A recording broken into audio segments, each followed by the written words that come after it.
ગયા વખતે આપણે 10મા અધ્યાય અંતર્ગત 13 શ્લોક સુધી અવગાહન કર્યું હતું. થોડું આપણું રિવિઝન કરી લે. ભગવાન ક્રિયાના આશ્રય છે એનું નિરૂપણ 7મા શ્લોકથી આપણે જોયું હતું. जगत का आविर्भाव और तिरोभाव जहाँ से होता है यह निश्चय ही है कि वह आश्रय है. उसे परब्रह्म और परमात्मा आदि शब्दों से कहते हैं. એટલે જેમાંથી આ જગતનો આવિર્ભાવ તિરોભાવ વગેરે થાય છે એ જ બધાનો આશ્રય છે અને એને જ પરબ્રહ્મ પરમાત્મા વગેરે શબ્દોથી કહેવામાં આવે છે. ત્યાર પછી જ્ઞાનાશ્રય પણ ભગવાન છે એ વાત સમજાવી कि जो आध्यात्मिक पुरुष है वही आधिदैविक पुरुष है, किंतु इन दोनों में विच्छेद यानी कि भेदभाव कराने वाला देह है वह आदि भौतिक पुरुष कहा जाता है. પણ આ ત્રણેયનું જેને જ્ઞાન છે, ज्ञान ज्ञेय અને ज्ञाता, इन तीनों में से एक के अभाव में एक भी नहीं पाया जाता, क्योंकि एक के बिना दूसरा हो ही नहीं सकता. इसी अवस्था में जो तीनों को जानता हो वह आश्रय का भी आश्रय है. स्वाश्रय आश्रय है यानी कि ज्ञान रूप भगवान છે ये स्वाश्रय आश्रय છે. इस तरह से 10 लक्षणों का निरूपण करके अब 3 यानी कि ज्ञान ज्ञाता और ज्ञेय, ज्ञान ज्ञेय और ज्ञाता का निरूपण करने के लिए विराट पुरुष का उपपत्ति सहित निरूपण करते हैं. एमा 10-11 श्लोक साथे હતા. सृष्टि के आरंभ में जब वह पुरुष अंड का भेदन करके बाहर निकला तब अपने रहने के लिए उसने स्थान की इच्छा की और स्वयं पवित्र था, इसलिए अपने रहने के जल को भी पवित्र किया. अपने ही पैदा किए उन जलों में यह भगवान हजारों परिवत्सर पर्यंत निवास करता रहा, इसलिए भगवान को नारायण कहते हैं. नर पुरुष से उत्पन्न हुए जलों को नार कहते हैं. यह पुरुष से जल पैदा हुए हैं और उन जलों में भगवान ने निवास किया है, इसलिए ये भगवान नारायण कहे गए हैं.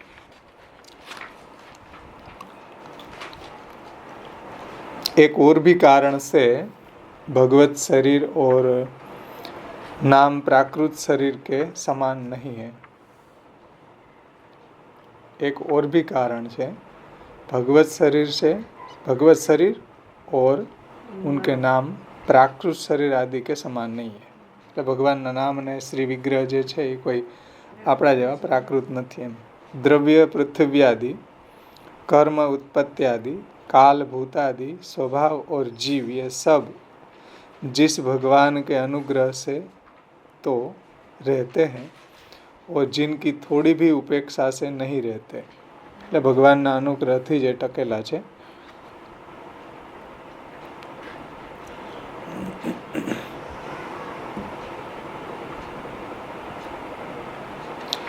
और भी भगवान अनंत है, यह सृष्टि आदि कार्य कैसे करता है ऐसी शंका यहाँ न करनी चाहिए.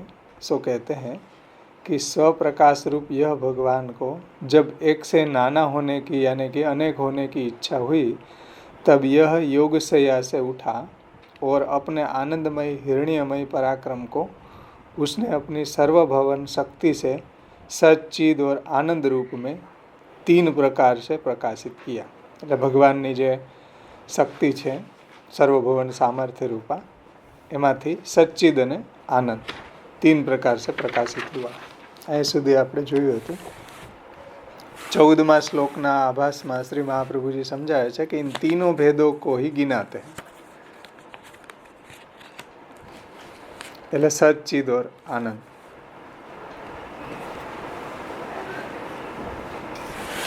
तीनों भेदों को गिनाते हैं.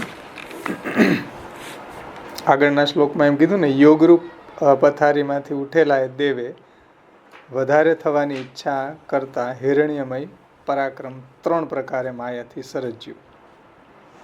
સદરૂપ, ચિદરૂપ और आनंद रूप 3 પ્રકારથી ભગવાને એ સર્જ્યું. જે બીજ રૂપ સચ્ચિદાનંદ રૂપ જ વીર્ય પરાક્રમ એટલે આ 3 રીતે સચ્ચિદ અને આનંદ એ 3 પ્રકારને નીચેના શ્લોકથી સમજાવે છે. 14મા શ્લોકથી એ વાતને સમજાવે છે.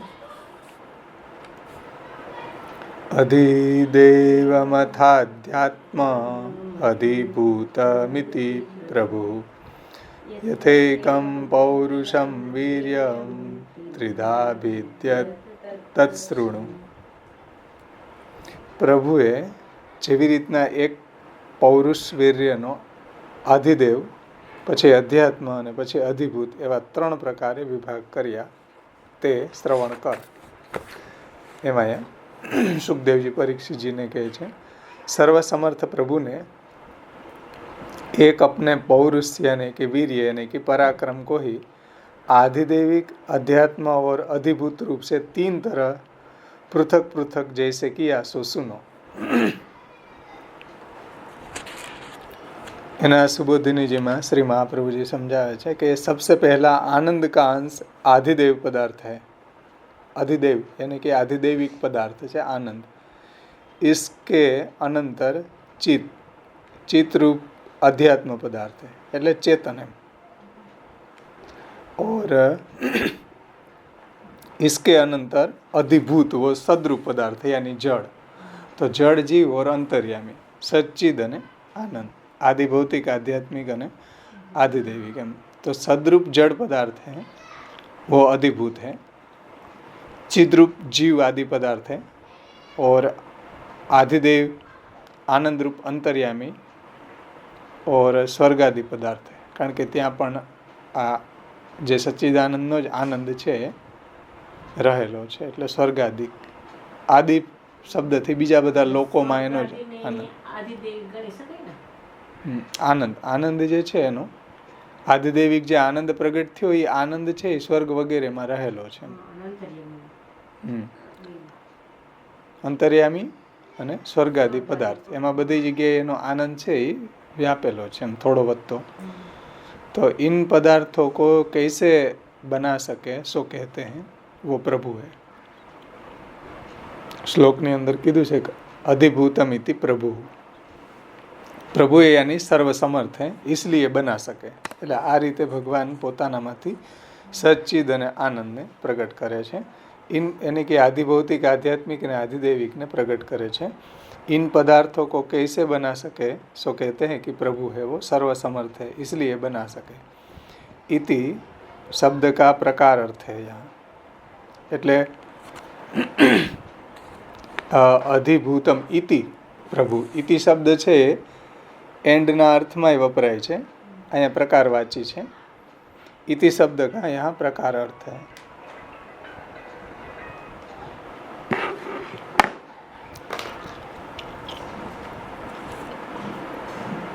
કારણ કે ઇતિના ઘણા બધા અર્થો નીકળે પણ અહીંયા ઇતિ શબ્દથી આપણે કહે ને ઇતિ શ્રી વલ્લભાચાર્ય વિરિચિતમ સિદ્ધાંત મુક્તાવલી સંપૂર્ણ.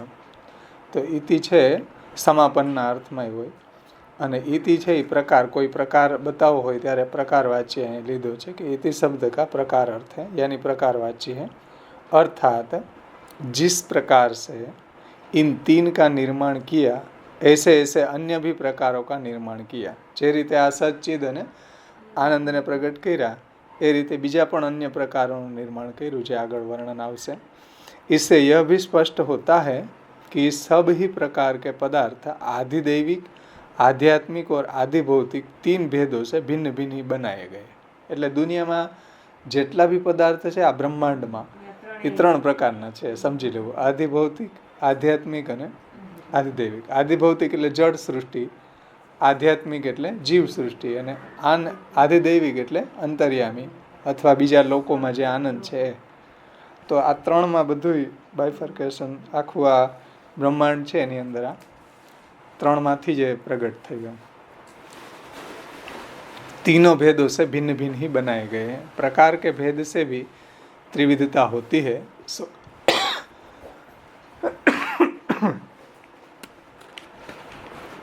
હવે એના પ્રકારના ભેદોથી પણ એના ત્રિવિધતાને સમજાવે છે. સો કહેતે હૈ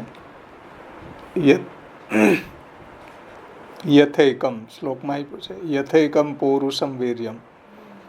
तो यथा एकम अर्थात यद्यपि भगवान को अपने त्रिविध होने में प्रकार विशेष की अपेक्षा नहीं है, ઈચ્છા માત્ર से ही त्रिविध हो सकते हैं. એટલે ભગવાનને કોઈ એમાં ત્રિવિધ થવાની અંદર આવા પ્રકાર વિશેષની અપેક્ષા નથી. ખાલી કેવલ પ્રભુ ખાલી ઈચ્છા કરે ત્યાં જ થઈ જાય.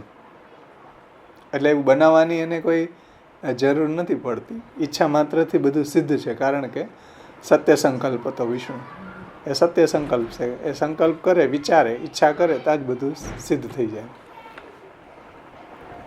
तो इच्छा मात्र से ही त्रिविध हो सकते, तथापि किसी समय प्रकार विशेष के द्वारा भी त्रिविध होते हैं. એટલે કોઈક સમયે ભગવાનની એવી ઈચ્છા હોય તો એ રીતે પ્રકાર વિશેષથી એને બનાવે છે.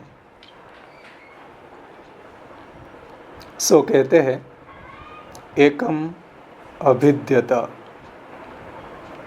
भगवान अखंड व्यापक थे, किंतु जैसे उसके अनेक प्रकार भिन्न भिन्न हो गए सो सुनो. એટલે એક અખંડ વ્યાપક હતા, એની અંદર આવા વિભાગ એટલે અલગ અલગ સચ્ચિદાનંદ, આધિભૌતિક, આધ્યાત્મિક, આધિદૈવિક એમ પૃથક પૃથક થયા. એ સુખદેવજી કહે છે કે તમે સાંભળો, એમ શૃણુ. એક જ ભગવાન પહેલા અખંડ હતા. જેમ આકાશ અખંડ હોય, પછી આપણે એને ચારણીમાંથી જોઈએ તો અલગ અલગ ટુકડાવાળું દેખાય. એ રીતે અખંડ પહેલા વ્યાપક હતા, કિંતુ જૈસે ઉનકે અનેક પ્રકારે ભિન્ન ભિન્ન હો ગયે સો સુનો. પછી એમાંથી અનેક પ્રકારે થયા. એમ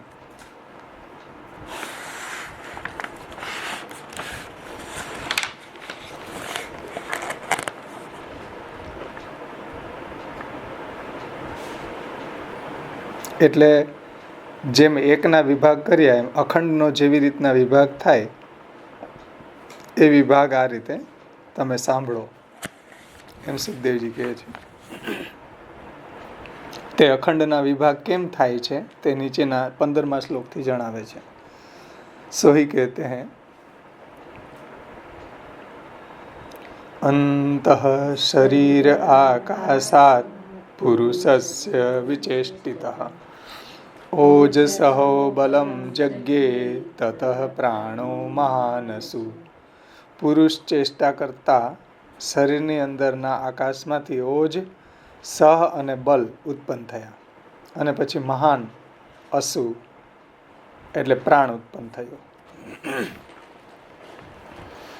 शरीर के भीतर आकाश, शरीर के भीतर अवकाश यानी कि आकाश के होने से जब विराट भगवान चेष्टा करने लगे, એટલે हलन चलन एम चेष्टा थई, तब इंद्री, अंतःकरण और देह की देहादि पदार्थ को क्रम से ओजस એટલે इंद्रियों शक्ति ओजस उत्पन्न थई. પછી अंतःकरण सह और देह की बल वो शक्तियाँ उत्पन्न हुई. क्रम से ओजस, सह और बल मिलने लगे. तब फिर महतत्व का एक अंश लौकिक वायु से भिन्न प्राण पैदा हुआ. એટલે મહતત્વમાંથી એક અંશ પ્રાણ ઉત્પન્ન થયો. આમાં ગુજરાતીમાં એને સમજાવ્યું છે કે પુરુષ ચેષ્ટા કરતા શરીરની અંદરના આકાશમાંથી ઓજ, સહ અને બલ ઉત્પન્ન થયા, અને પછી મહાન અસુ એટલે પ્રાણ ઉત્પન્ન થયો.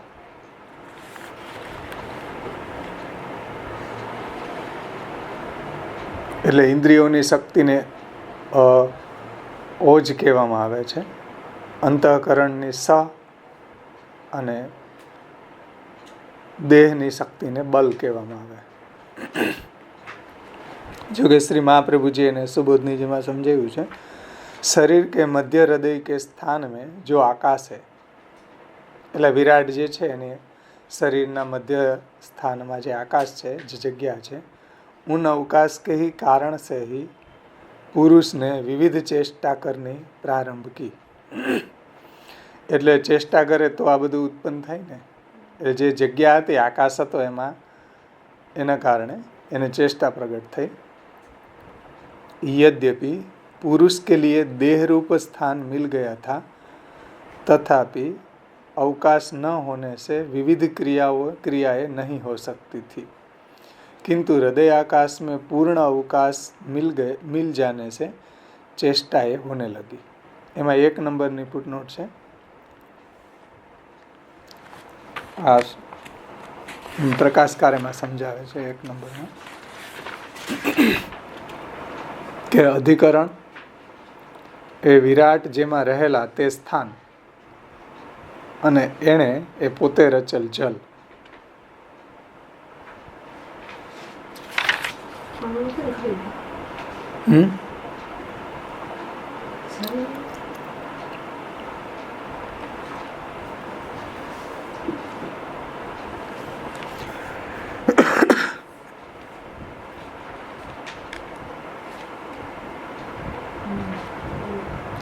એટલે શરીરની મધ્ય ભાગમાં હૃદયના સ્થાનમાં જે આકાશ છે એમાંથી આકાશ એટલે સ્પેસ પોલાના કારણથી પુરુષ ચેષ્ટા કરી. કારણ કે પોલાણ વિના મતલબ જગ્યા ન હોય, આકાશ ન હોય તો એના વિના ચેષ્ટા થઈ શકે નહીં. એમ માનો કે તમે અહીંયા બધા આપણી આજુબાજુમાં કોઈ બેસી જાય તો પગ કેમ લાંબા કરવા? ઓલા વખતે મધુમાં કહેતા હતા કે ભાઈ ટેબલને મારી બાજુ ઘૂસી ગયા પગ કેમ લાંબો કરવો? વિરાટ પગ કેમ લાંબો કરી શકે? એટલે આમ જગ્યા હોય તો એ ચેષ્ટા થાય ને. એમાં એ કહે છે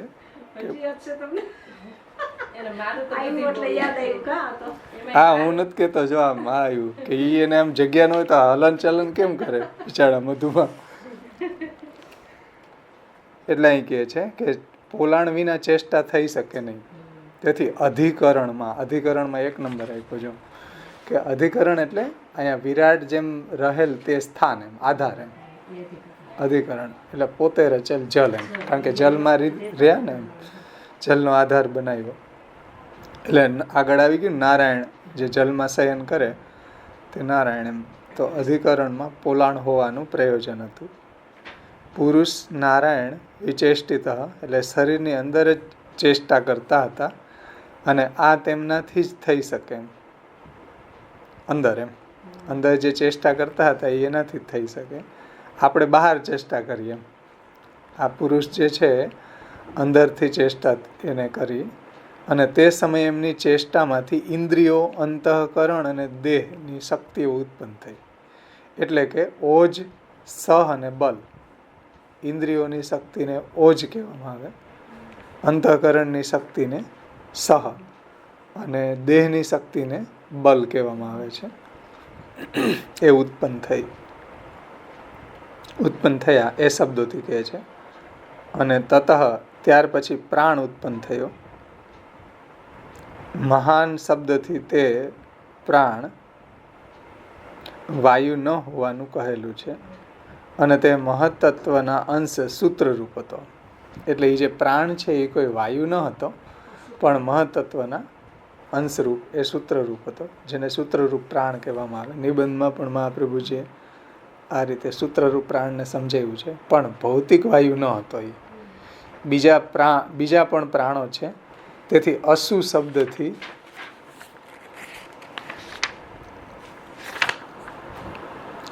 શબ્દથી આનું વિશેષણ કહેલું છે. એટલે અસુ એટલે પ્રાણ થાય.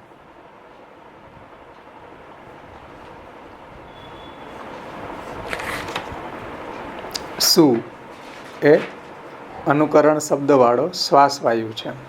અસુ એમાં સુ શબ્દ જે છે અનુકરણ શબ્દવાળો, જે આપણે શ્વાસ લઈએ એમાં જે અવાજ છે એ શ્વાસ વાયુ છે અને આ તે ન હતો તેથી અસુ.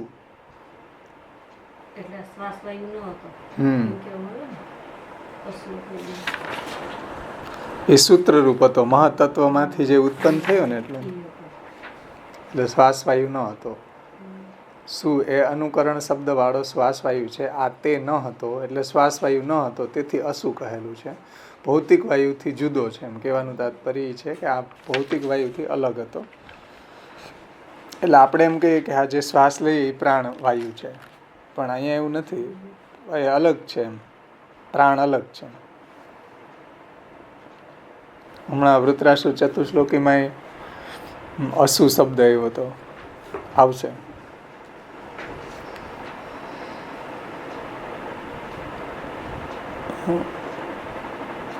અમરેત પાદેક મૂલદાસનું દાસુ ભવિતા સ્મૃતિ મનઃ સ્મરેતા સુપતે મનઃ સ્મરિતા અસુપતે, ત્યાં અસુપતે શબ્દ છે, એટલે હે પ્રાણનાથ એમ. અસુ એટલે પ્રાણ. મનઃ સ્મરેતા સુપતે વાક કર્મ કરો તો કાયા. તો અસુ શબ્દથી અહીંયા પ્રાણ લીધો છે, અને પ્રાણ કોઈ આ ભૌતિક વાયુ ન હતો, જે શ્વાસોચ્છ્વાસ છે એનો જે વાયુ છે એવો આ ન હતો, પણ મહત્તત્વમાંથી ઉત્પન્ન થયેલું સૂત્રરૂપ હતું. હિન્દીમાં પણ જોઈ લે. किंतु हृदय आकाश में पूर्ण अवकाश मिले जाने से विचेष्टा होने लगी. नारायण पुरुष जब शरीर के भीतर ही चेष्टा करते थे तब यह शक्ति उनकी ही थी, अर्थात देह इंद्रिय अंतःकरण प्राणों की यह शक्ति नहीं थी. એટલે એ પોતાની હતી, એના देह इंद्रिय प्राण अंतःकरणની ન હતી. उनकी ही विविध चेष्टाओं से फिर इंद्रिय अंतःकरण और देह में सामर्थ्य आई. એટલે એની જ વિવિધ ચેષ્ટાને કારણે ઇન્દ્રિયોમાં, અંતઃકરણમાં અને દેહમાં સામર્થ્ય આવી, જેને ઓજ, બલ અને સહ કહેવામાં આવે છે. ભગવાન કી ચેષ્ટા સે ઇન્દ્રિયો કો ઓજસ નામ કી શક્તિ મિલી. એટલે ભગવાને ચેષ્ટા કરી આ વિરાટે, એનાથી ઇન્દ્રિયોમાં જે શક્તિ આવી એને ઓજ કહેવામાં આવે છે, ઓજસ અથવા ઓજ. પછી अंतःकरण को सहस नामक सामर्थ्य मिला, એટલે सह, और देह को बल नामक शक्ति मिली, वो बल. तब फिर सर्वत्र प्राण नामक भगवान प्रकाशित हुए. અને ત્યાર પછી એ सर्वत्र प्राण नामक भगवान प्रकाशित हुए. कोई इसे लौकिक वायु न समझ ले, इसलिए कहते हैं कि महान. આના માટે શ્લોકમાં મહાન શબ્દ મૂક્યો છે. મહાન અસુ, જો મહાન અસુ, यह प्राण महतत्व का ही अंश था, એટલે સૂત્રરૂપ પ્રાણ એમ. किंतु महाभूत में गिना जाता वायु पदार्थ नहीं था. એટલે પૃથ્વી, જલ, તેજ, વાયુ, એમાંનો જે વાયુ છે એ આ વાયુ ન હતો એમ. એટલે ભૌતિક નહોતો એમ, આદિભૌતિક પદાર્થ ન હતો. મહાતત્વના અંશરૂપ સૂત્રરૂપ પ્રાણ હતો, અસુ હતો. મહાભૂત વાળો વાયુ ન હતો. अंतःकरण, इंद्रिय अंतःकरण देहादि में अन्य भी प्राणांश प्राण है, इसलिए प्राण को विशेषण यहाँ दिया गया है, असु. जो सु यानी यह श्वास वायु का अनुकरण शब्द की नकल सु है. सो सु न हो वह असु, असु एम. जे सु નથી તે असु એમ वो कहा जाता. असु એટલે મહત્તત્વમાંથી ઉત્પન્ન થયેલો પ્રાણ, એને સૂત્ર રૂપે કહેવાય. શ્વાસ વાયુ વાળો જે અથવા પંચમહાભૂત વાળો જે વાયુ છે એ ન હતો. અર્થાત ભૌતિક વાયુ છે પ્રાણ વાયુ જુદા ही પદાર્થ है. એટલે ભૌતિક વાયુ જે છે આપણે એને એમ કહીએ ને કે આ પ્રાણ વાયુ, બધા એમ જ કહે, પણ એવું નથી. અહીંયા શાસ્ત્ર એમ કહે કે નહીં, મહાપ્રભુજી એમ કહે પ્રાણ વાયુ અલગ છે, આપણે જે શ્વાસોચ્છ્વાસ લઈએ ને એ અલગ છે.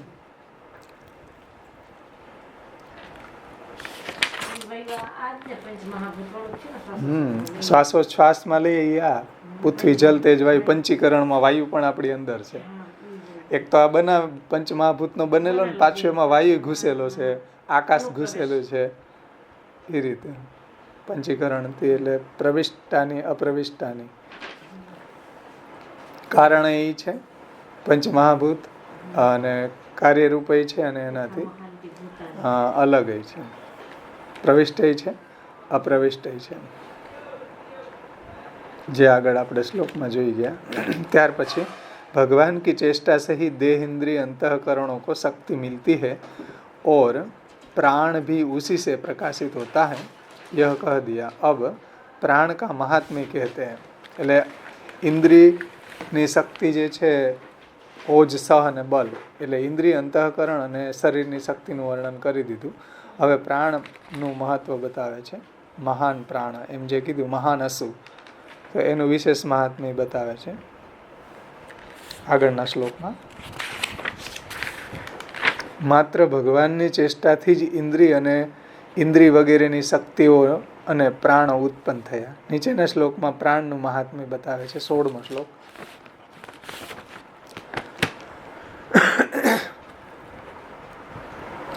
અનુપ્રાણન્તિમ પ્રાણઃ પ્રાણંતમ સર્વજંતુષુ અપાનંતમપાનંદી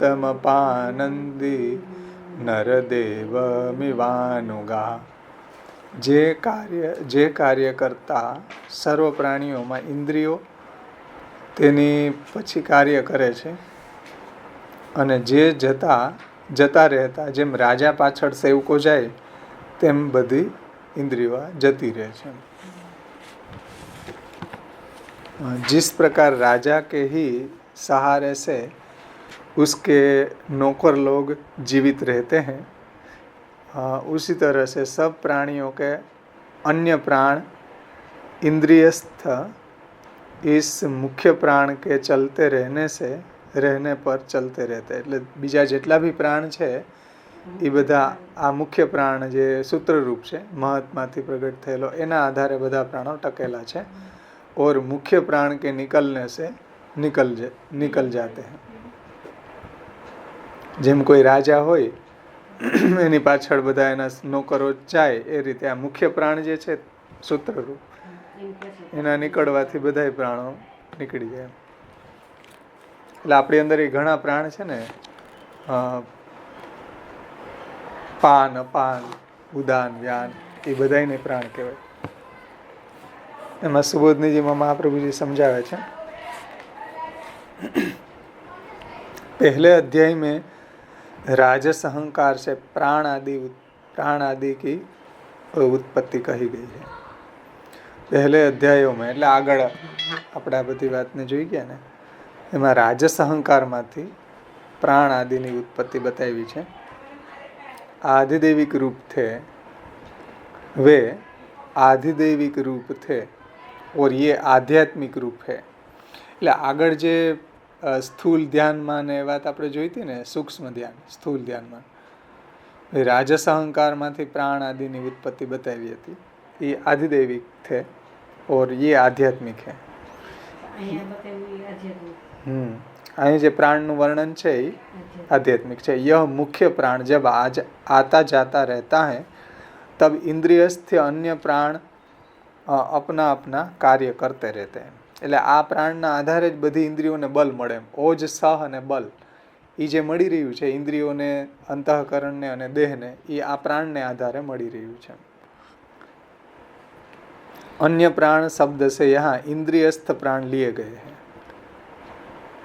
अन्य प्राणનો અર્થ અહીંયા ઇન્દ્રિયોની અંદર રહેલા પ્રાણ વગેરે અહીંયા લેવા. इसमें भी जब यह प्राण केवल स्वरूपस्थ रहे तब नहीं, किंतु जब यह अपना प्राण न कार्य करता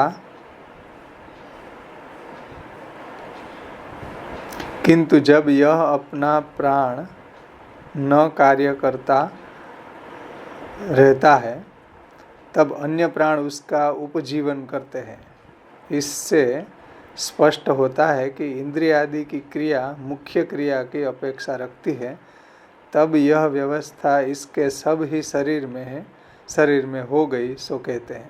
એટલે આ જે અહીંયા મુખ્ય પ્રાણ છે એને કારણે જ ઇન્દ્રિયોની સામર્થ્ય મળે છે.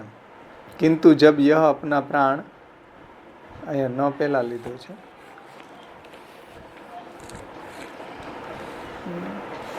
આમાં નાનુલાલભાઈ એને એ રીતે સમજાવ્યું છે કે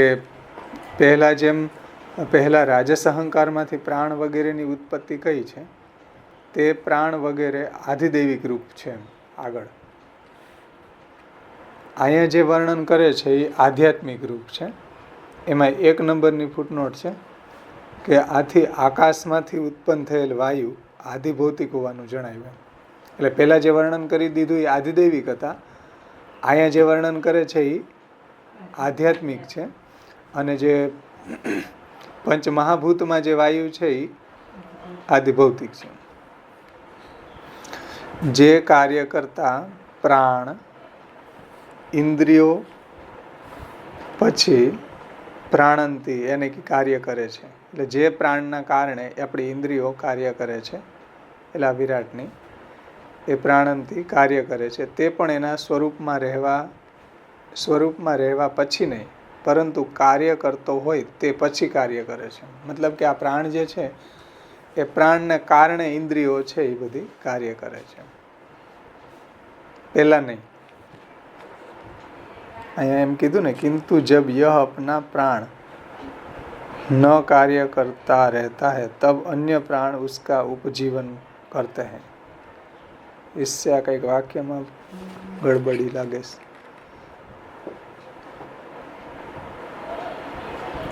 અહીંયા એમ સમજાવ્યું છે કે જે કાર્ય કરતા પ્રાણ ઇન્દ્રિયો પછી પ્રાણંતી એટલે કાર્ય કરે છે, તે પણ એના સ્વરૂપમાં રહેવા પછી નહીં, પરંતુ કાર્ય કરતો હોય તે પછી કાર્ય કરે છે. મતલબ કે ઇન્દ્રિયો, અંતઃકરણ, દેહ, એમાં જે કંઈ બી સામર્થ્ય આવે છે કે જે ભાઈ કાર્યરત થાય છે એ આ પ્રાણને કારણે થાય છે. ઇન્દ્રિયોની ક્રિયાને પણ અસુની ક્રિયાની જરૂર સૂચવી છે. એટલે આપણી ઇન્દ્રિયો વિરાટની ઇન્દ્રિયોની ક્રિયા જે છે એને પણ અસુ એટલે પ્રાણ, મહત પ્રાણ જે છે, સૂત્રરૂપ પ્રાણ છે, એની ક્રિયાની જરૂર છે. એની ક્રિયા વગર ઇન્દ્રિયો જે છે એ કંઈ કામ ન કરી શકે. એટલે ઉપર કીધું કે જે કાર્ય કરતા પ્રાણ ઇન્દ્રિયો પછી પ્રાણંતી એટલે કાર્ય કરે છે, તે પણ એના સ્વરૂપમાં રહેવા પછી નહીં, પરંતુ કાર્ય કરતો હોય તે પછી કાર્ય કરે છે. એટલે ઇન્દ્રિયોની ક્રિયાને પણ અસુની એટલે કે પ્રાણની ક્રિયાની જરૂર છે.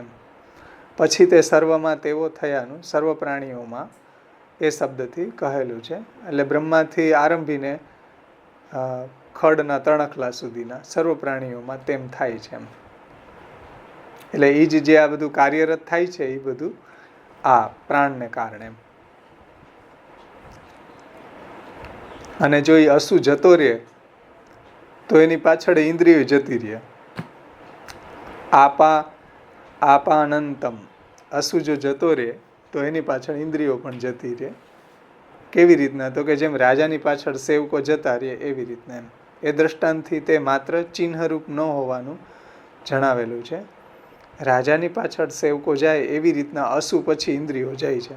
એટલે પ્રાણ જ જો ન રહે તો ઇન્દ્રિયો કંઈ કામ કરે નહીં. આપણી પણ જો પ્રાણ ચાલ્યો જાય પછી ઇન્દ્રિયો ગમે એવી હોય શું કામની, એ કંઈ કામ ન કરે. એમાં એ વિરાટનું વર્ણન છે કે જે કંઈ બી સામર્થ્ય, ઓજ, બલ અને સહ, ઇન્દ્રિયોની શક્તિ, અંતઃકરણની શક્તિ અને દેહની શક્તિ, બલ, એ જે મળી રહી છે એ કોના કારણે? તો કે પ્રાણના કારણે.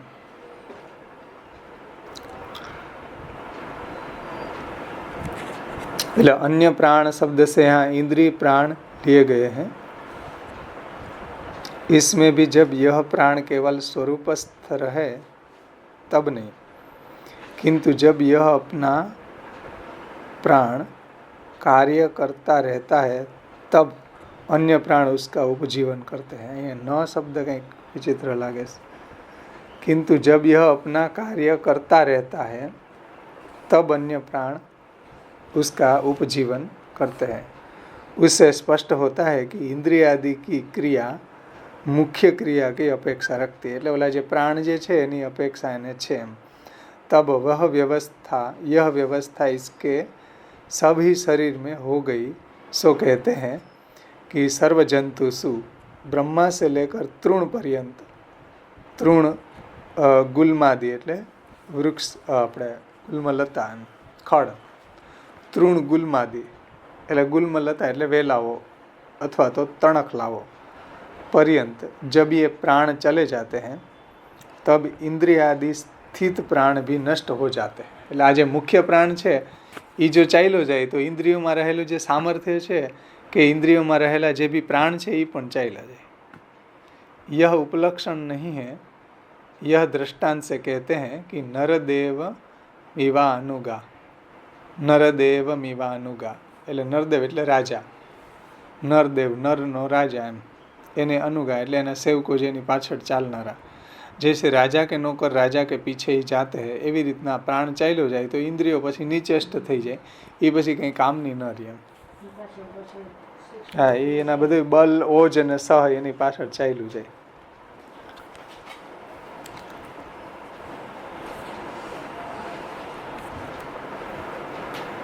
અહીંયા પ્રાણાંતિ કાર્યમ કુર્વંતી એટલે અહીંયા ન શબ્દ છે ને એ કંઈ વચ્ચે ઓલું નાગેશ.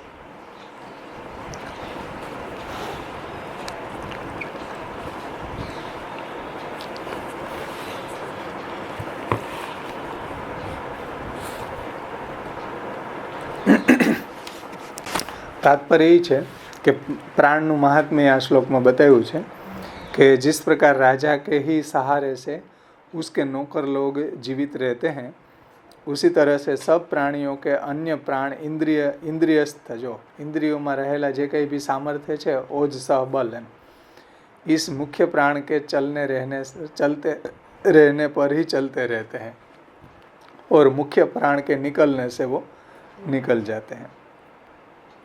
इस तरह प्राण का महात्म्य कहकर आगे की सृष्टि को वर्णन करते हैं. 17-18 શ્લોક આમાં સાથે છે. આવી રીતના તેનું મહાત્મ્ય કહીને તેમાંથી પછી સૃષ્ટિ થઈ તે નીચેના શ્લોકથી કહે છે.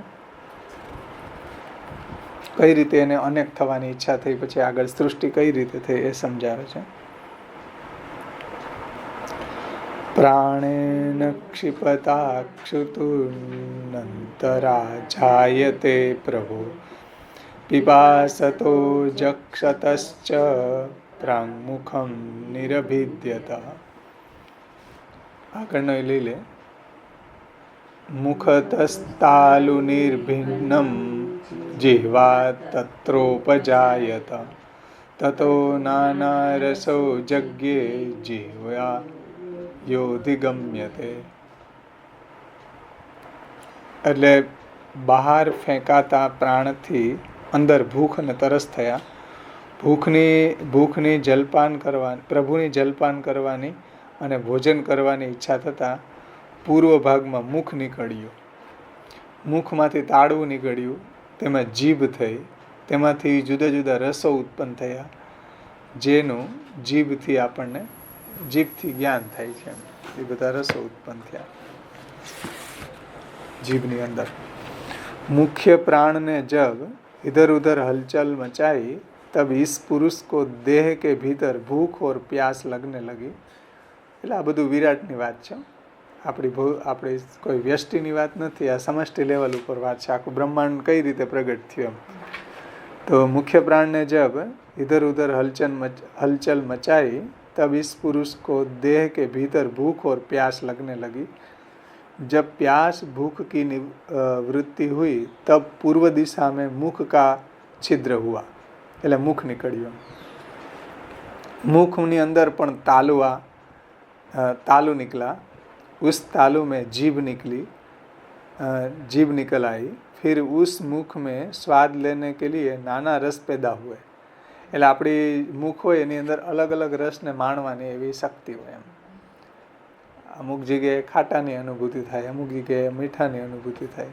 ભણવામાં આ વસ્તુ આવતી, स्वाद पिंडु જેને કહેવાય.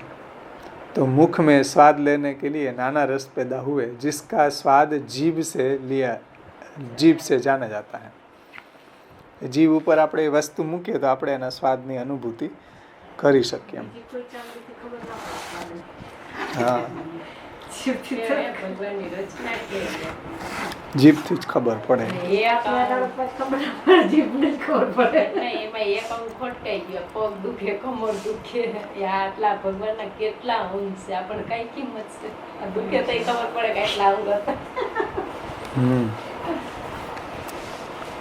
આગળ શ્રી મહાપ્રભુજી એના સુબોધનીજીમાં સમજાવે છે કે हाथ पीत कफ आदि मल पदार्थों को इधर उधर ले जाने में प्राण साधन है.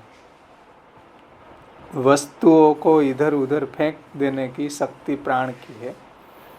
इसलिए अंतः स्थित वस्तुओं को जब प्राण ने इधर उधर फैलाना प्रारंभ किया तब भूख और प्यास पैदा हुई. એટલે ભૂખ અને તરસ લાગવાનું થયું, લાગી ગયા. જ્યારે અંદર રહેલા પ્રાણે જે છે એ ક્ષોભ કર્યો, इधर उधर फैलाना प्रारंभ किया तब भूख और प्यास पैदा हुई. कितने ही कहते हैं कि भूख और प्यास एक प्रकार की अग्नि है. એટલે મહાપ્રભુજીનો મત નથી, કેટલાકનો મત એવો છે કે ભૂખ અને તરસ છે એક પ્રકારની અગ્નિ છે. बहुतों का मत है कि मृत्यु ही भूख प्यास है. કેટલાકનો મત એવો છે કે મૃત્યુ જે છે એ જ ભૂખ અને પ્યાસ છે, કારણ કે એના કારણે માણસ મરી જાય. कितनों का यह मत है कि भूख प्यास एक तरह की गर्मी है। वास्तव में तो वैश्वानर भगवान ही भूख और प्यास की दो वृत्ति हो जाता है। એટલે વાસ્તવમાં તો ભગવાન અહમ વૈશ્વાનરો ભૂતવા પચામ્ય અન્નમ, એમ ભગવાને ગીતાજીમાં કીધું હું વૈશ્વાનર છું અને બધા અન્નને પચાવી દઉં। तो वास्तव में तो वैश्वानर भगवान ही भूख और प्यास की दो वृत्ति हो जाते हैं। એટલે બીજા જે ઉપરના મતો છે એનું ખંડન કર્યું। કેટલાક લોકો એમ કે ભૂખ પ્યાસ મૃત્યુ છે, કેટલાક એમ કહે છે કે ભૂખ પ્યાસ અગ્નિ છે, કોઈ એમ કે ભૂખ પ્યાસ ગરમી છે, એસિડિટી। તો ભગવાન એમ કે મહાપ્રભુજી એમ કે હકીકતમાં તો વૈશ્વાનર ભગવાન જ આ બે રૂપે બન્યા છે।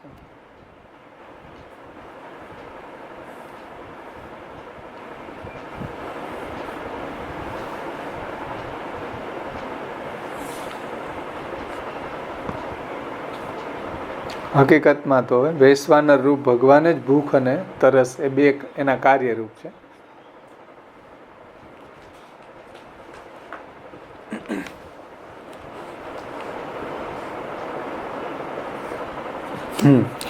प्राण भगवान के आवागमन का जो हृदय पर संघर्ष होता है उससे वैश्वानर अग्नि प्रकट होता है। એટલે પ્રાણ જે છે આવાગમન કરે એને કારણે વૈશ્વાનર અગ્નિ પ્રગટ થાય છે। उसकी ही ये दो वृत्तियां है, भूख और तरस, ये अंदर में रहती है। भूख और तरस भीतर रहे છે। इन हैं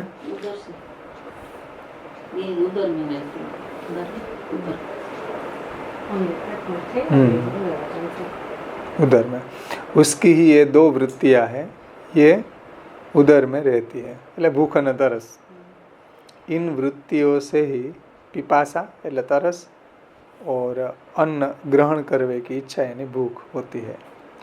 और बहिस्थित अन्न जलादि रूप पदार्थ को भूख प्यास की इच्छा होने पर ग्रहण करता है। એટલે બહિસ્થિત અન્ન જલ વગેરે રૂપ જે પદાર્થો છે એ ભૂખ પ્યાસ की इच्छा होने पर पुरुष ग्रहण करता है। એટલે બહાર સ્થિત જે બી પદાર્થો છે એને જ્યારે ભૂખ અને તરસ લાગે ત્યારે એને ગ્રહણ કરે। इसलिए इसके पूर्व भाग में मुख निकला, કારણ કે જે વસ્તુને ભોજન કરવી હોય એટલે મુખ નીકળે। આપણે મુખ છે એટલે ભોજન કરીએ, એને ભોજન કરવાની ઈચ્છા થઈ, આ ભૂખ અને પ્યાસ થયા તો એને મુખ નીકળ્યો, પ્રગટ થયું ટૂંકમાં। પુરુષથી, કારણ કે આ વિરાટ પુરુષનું વર્ણન કરવું છે ને, આ ઉપપત્તિથી સમજાવવું છે કે કઈ રીતે એની અંદર બધું છે એમ। तो इसलिए उससे पूर्व भाग में मुख निकला। पुरुष ही अपने चारों तरफ दिशाओं की सृष्टि कर लेता है। पूर्व दिशा में उसके मुख छिद्र निकल आया, फूटा नहीं, किंतु दरवाजे की तरह छिद्र हो गया। એટલે કોઈ મુખ ફૂટી નીકળ્યું એવું નથી કીધું અહીંયા, પણ પૂર્વ દિશા में इसके मुख छिद्र निकल आया એટલે એવું છિદ્ર બની ગયું, दरवाजे की तरह छिद्र हो गया। કઈ મુખ ફૂટી નીકળ્યું એવું નથી એમ આમાં એમ કીધું છે।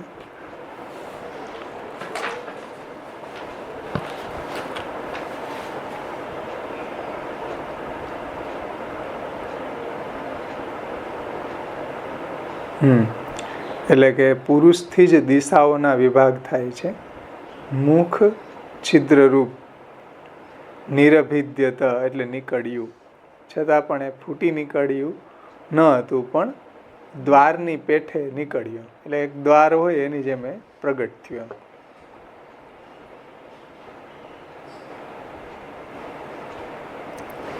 इस छिद्रात्मक मुख में मुख के ही कारण तालु निकल आया। तालु એટલે તાળવું, मुखने कारण ताड़ू प्रगट थी। जिह्वा के और मुख के ऊपरी भाग में, अर्थात ऊपर और नीचे के भाग में इंद्रिय अधिष्ठाता देव पदार्थों को ग्रहण करने के लिए तालु रूप स्थित हुए। એટલે આપણી જીભની ઉપરનો ભાગ અને નીચેનો ભાગ એને તાળવું કહેવાય।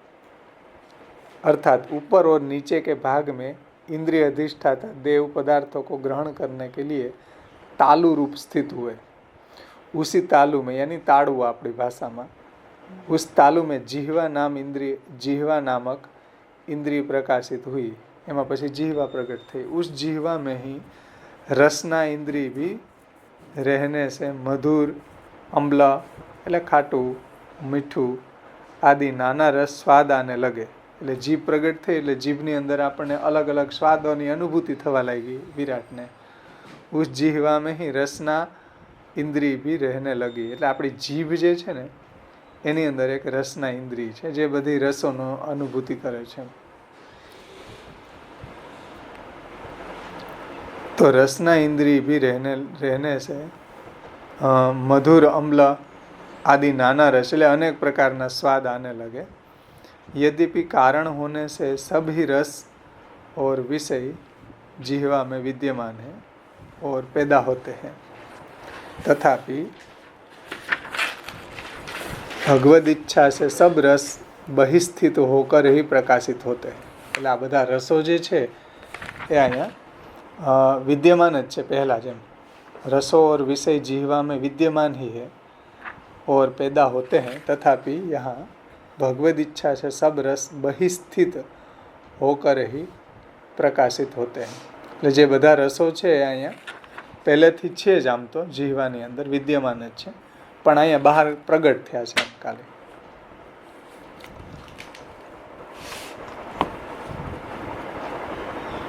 એનાથી એ વાત समझावे છે कि इससे यह स्पष्ट होता है कि अन्न आदि की यही व्यवस्था होती है, अर्थात उनका भी रसास्वाद बहिस्थित होकर ही होता है। अंतस्थित पक्ष मानो तो भी तालु की क्रिया से, तालु के द्वारा क्षुत, तृषा, क्षुत एटले भूख, तृषा आदि की शांति की जाती है। इसलिए सपरिवार मुख का निर्माण किया। એટલે મુખ, જીભ, પછી એની અંદર બધા તાળવું ઉપર નીચે, પછી એની અંદર જીભની અંદર રસને ટેસ્ટ એને કરવાની શક્તિ, એ બધું इसलिए सपरिकर मुख का निर्माण किया गया है। આમાં નાનુલાલભાઈ એક આમાં શ્રી મહાપ્રભુજીની એક કારિકાઈ છે ગુજરાતીમાં, અમે ડાયરેક્ટ ટ્રાન્સલેશન કરી નાખ્યું છે। શ્રી મહાપ્રભુજી એમાં એમ કહે છે, એનો પાઠ કરી, સર્વોપી વિષયસ્તત્ર જાયતે કારણત્વતઃ બહિસ્થિતો વા તસ્યેચ્છા વશતો જાયતે રસઃ। કારણ હોવાને લીધે બધોય પદાર્થ તેમાં ઉત્પન્ન થાય છે અને બહાર રહેલો રસ તેમની ઈચ્છાને અધીન થઈને અંદર ઉત્પન્ન થાય છે। એટલે બધાએ પદાર્થો એમાં ઉત્પન્ન થાય છે કારણ હોવાને લીધે, અને બહાર રહેલો રસ એની ઈચ્છાને અધીન થઈને અંદર ઉત્પન્ન થાય છે। આથી અન્ન વગેરેની પણ આ જ વ્યવસ્થા હોવાનું જણાવ્યું। એમાં 3 નંબરની ફૂટનોટ છે કે અન્ન વગેરે એટલે છઠ્ઠા અધ્યાયમાં કહેલા અન્ન વગેરે।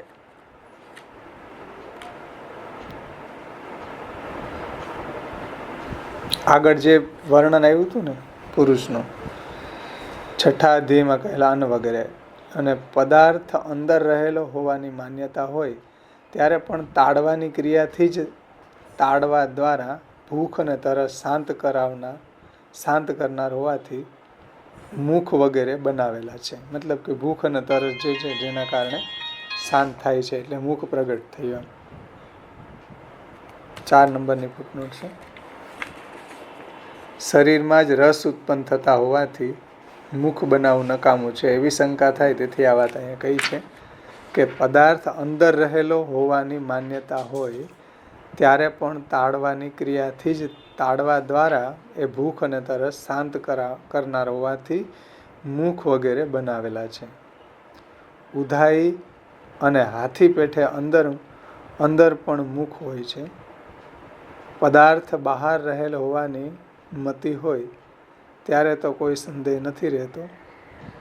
એટલે આ જે દ્રષ્ટાંત આપ્યું એ ઉધઈ અને હાથીનું, એનું તાત્પર્ય એવું છે અમે મેં સમજાવ્યું છે હિન્દીમાં, આમાં શોર્ટમાં કહી દીધું.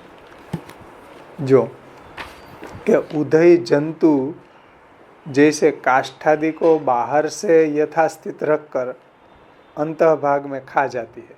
એટલે ઉદય જે ખાઈ તમે જુઓ તો ઉપર તો મનોમર 12 હાંખ હતું તો એવું ને એવું મસ્ત દેખાતું હતું, કલર કરેલું.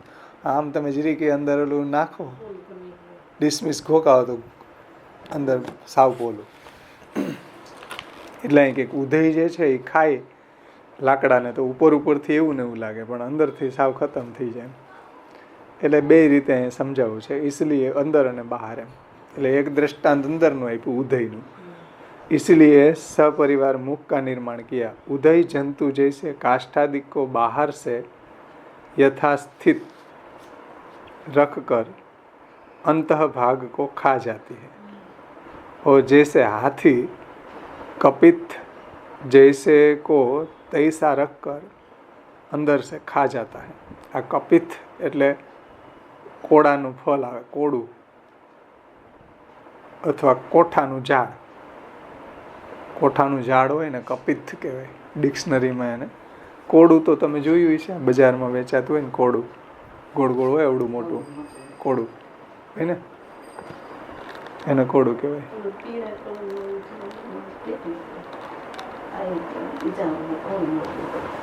તો એને કપિત કહેવાય. तो जैसे हाथी कपित है जैसे को तैसा रख कर अंदर से खा जाता है. એટલે આ જેમ ઉધી છે એ લાકડાને ઉપરથી જેવું હોય એવું રાખીને ખાઈ જાય એમ, એવી રીતના હાથી પણ આ ખાઈ જાય એમ, ખોડાને અંદર ઉપરને એવું ને એવું રહે એમ, ખોડવું અથવા કોઠાનું ઝાડ એમ. એટલે આમાં જીવતું સિદ્ધને ચિંતા કરે, જીવતું સિદ્ધને ચિંતા કરે, પ્રભુને કરવું હોય તે કરે, એમાં આવે. જેમ હાથી કોઠું ગળે, એટલે એ કોઠું ગળી જાય પછી છે ને એ આમ દેખાવમાં એવું ને એવું નીકળે એમ, પણ અંદરથી બધું ચૂસાઈ ગયું એમ. જેમ આપણે કેમ તીખો ગળી જાય, એ તીખાની અંદરનું બધું છે એ આપણા શરીરમાં વયું ગયું એમ, તીખા એમને નીકળી જાય. એવી રીતના જેમ બુદ્ધિ છે એ બહાર જેવું દેખાતું હોય એવું જ લાકડું છે, અંદરથી બધું જેમ હાથી કોઠું ગળે એમ. એવું એક ધોળ છે, જીવતું સિદ્ધને ચિંતા કરે, કૃષ્ણને કરવું હોય તે કરે, અને જે સ્થાવર જંગમમાં માયાનું બલ ભરે, જેમ હાથી કોઠું ગળે એમાં આવે એક લીટી, એમાં હાથી આ કોડું ગરી જાય તો એ બહારથી એવું દેખાવનું જ રહે, પણ અંદરથી બધું એનો પદાર્થ જે હોય એ ચૂસાઈ ગયું હોય, એમાં મિક્સ થઈ ગયું એના શરીરમાં. એટલે ઉધીનું દ્રષ્ટાંત ને આ બે દ્રષ્ટાંતથી સમજાવે.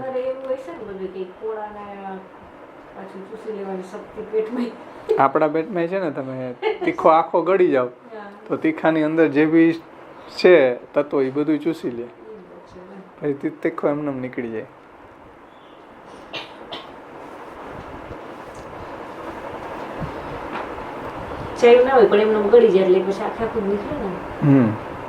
પણ એની અંદર જે કઈ બી ઇફેક્ટ છે એ એવી રીતના એમ. એટલે આ ઉદયનું હાથીનું બેયનું દ્રષ્ટાંત, ઉપર એવું ને એવું રહે, અંદરથી બધું એ ખાઈ જાય. और जैसे हाथी कपित जैसे को तैसा रख कर अंदर से खा जाता है. અહીં તાત્પર્ય છે इसलिए सपरिवार मुख का निर्माण किया गया है. उदय जंतु जैसे काष्ठ आदि को बाहर से यथास्थित रहकर अंत भाग में खा जाती है, और जैसे हाथी, એટલે બે દ્રષ્ટાંત આપે, કે ઉદયનું આપ્યું અને હાથી कपित को जैसे को तैसा रखकर अंदर से खा लेता है. उसी तरह बाहर से रसास्वाद के विषय में तो संदेह नहीं है. એટલે બહારનો જે કંઈ બી રસાસ્વાદ છે એ અહીંયા એ લે છે.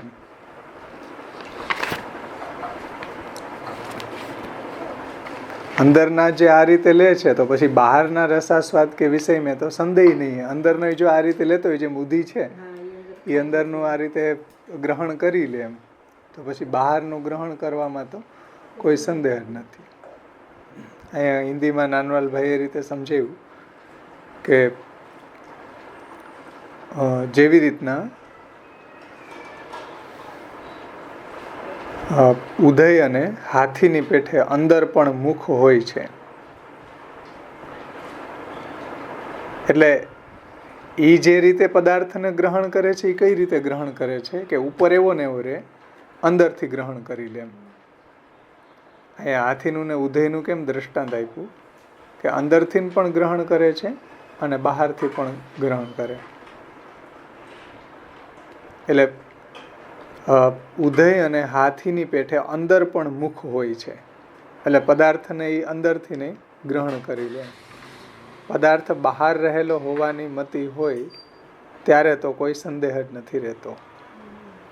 એટલે પદાર્થ જે છે બહાર રહેલો હોય એને તો આપણે જોઈએ જ છીએ, બધા અંદર તેને ગ્રહણ કરે એમ, પણ અંદર રહેલા પદાર્થને પણ એ ગ્રહણ કરી લે છે. અહીંયા શૃંગાર વગેરે પણ રસો છે, તેથી એ આ નથી એમ જણાવવા માટે જેનું જીભથી જ્ઞાન થાય છે એમ કહેલું છે. એટલે રસ એટલે આંબલ, ખાટો, તીખો, ખારો એ જ સમજવું જોઈએ. શૃંગાર રસનું ન સમજવું જોઈએ, કારણ કે એ રસને કોઈક અલગ ડેફિનેશનથી સમજાવવામાં આવ્યા છે રસશાસ્ત્રમાં. એમ એ રસની વાત અહીંયા નથી. એમ અહીં રસ એટલે કોઈ શૃંગાર ને માધુર્ય, આશ્ચર્ય એ બધા ન લઈ લે, બીભત્સ, ભયાનક, એ બધા રસો જે છે એ ભરત મુનિએ રસશાસ્ત્રમાં વર્ણવ્યા છે, એ નથી અહીંયા લેવાના. તો શૃંગાર વગેરે પણ રસો છે, તેથી તે આ નથી એમ જણાવવા માટે જેનું જીભથી જ્ઞાન થાય છે એમ કહેલું છે. એટલે આ રસો જે અહીં બતાવ્યા એ જીભથી જ જ્ઞાન થાય. ઓલા શૃંગાર રસો ને એ તો કોઈ જીભથી જ્ઞાન ન થાય. અધિગમ્ય તે એટલે જણાય છે અથવા તો વિષયતા તરીકે સ્વીકારાય છે. એ રસોને અહીંયા જીભથી જેનું જ્ઞાન થાય છે એની અહીંયા વાત સમજવાની. એટલે તાત્પર્ય છે કે મુખ प्राण ने जब इधर उधर हलचल मचाई तब इस पुरुष को देह के भीतर भूख और प्यास लगने लगी, और जब प्यास भूख की वृत्ति हुई तब पूर्व दिशा में मुख का छिद्र हुआ, मुख से तालुआ निकला, उस तालवा में जीभ निकल आई, फिर उस मुख में स्वाद लेने के लिए नाना रस पैदा हुए जिसका स्वाद जीभ से जाना जा सकता है. इसके अनंतर मुख स्थान में ही एक दूसरी इंद्री और भी पैदा हुई, सो कहते हैं. हमारे सॉरी, श्रृंगार आदि को भी रस कहते हैं. सो यह वे रस न समझ लिए जावे, इसलिए जिह्वया यो अधिगम्यते कहा गया है. जिन रसों को यह विराट जिह्वा के द्वारा विषय रूप से ग्रहण करता है. એટલે વિરાટ જે છે જે રસોને જીહવાથી એને ગ્રહણ કરે છે એની સમજવું અહીંયા આગળ આવ્યું ને, આમ્લ, તિક્ત, મધુર, હા એ બધા રસો, ષડ રસો. इसके अनंतर અને ઓલા શૃંગાર વગેરે રસો છે એ કોઈ જીહવાથી સ્વાદ લેવાની વસ્તુ નથી. એમ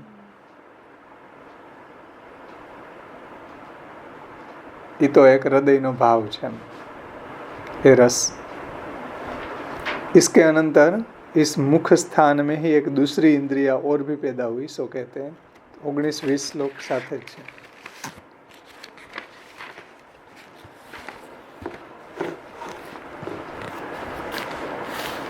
એટલે ત્યાર પછી બીજી જે ઇન્દ્રિયો થઈ એના દેવતા પ્રગટ થયા એ વાત સમજાવે છે. 19મો શ્લોક. વિવક્ષોર્મુખતો ભૂમ્નો વહનિર્વાગ્વાહ્યતમ તયો જલે તસ્ય સુચિરમ નિરોધ સમજાયત નાસિકે નિરભિદ્યેતામ દોધુયતિ નભસ્વતી તત્ર વાયુર્ગંધવહોદ્રાણો નસી જિગૃક્ષત. એટલે વ્યાપકતા મુખથી બનાવેલી, વ્યાપકતા મુખથી બોલવાની ઈચ્છા થતાં અગ્નિ અને વાણી થયા. તે બેનો વાણીનો વ્યવહાર થયો તે બેનો એટલે કે વાણીનો વ્યવહાર થયો તેનો લાંબા સમય સુધી જલમાં અટકાવ થયો. પછી નાકથી સૂંઘવાની ઈચ્છા થતાં વાયુ વાતો હતો ત્યારે બે નસકોરા નીકળ્યા, એમાં ગંધ રહેનાર વાયુ અને નાક થયા. આમાં હિન્દીમાં એ રીતે સમજાવ્યું છે કે इस भूमा विराट पुरुष मुखस्थ आकाश की तरह व्यापक भगवान को जब बोलने की इच्छा हुई तब वह अग्नि देवता और वाक इंद्री स्थित हुई. એટલે એને જ્યારે એ રીતે બોલવાની ઈચ્છા થઈ ત્યારે અગ્નિ દેવતા અને વાણી વાક ઇન્દ્રિય થયા. આગળ મુખ નીકળ્યો, મુખની અંદરનું ગણાવે છે ને, આગળનો જે શ્લોક હતો એમાં મુખ નીકળ્યું, તો મુખ કે અનંત उसके अनंतर मुख स्थान में ही एक दूसरी इंद्रिय और भी पैदा हुई, सो कहते हैं. એ વાણી એના દેવતા અગ્નિ છે, જેને આપણે વાકપતિ કહે.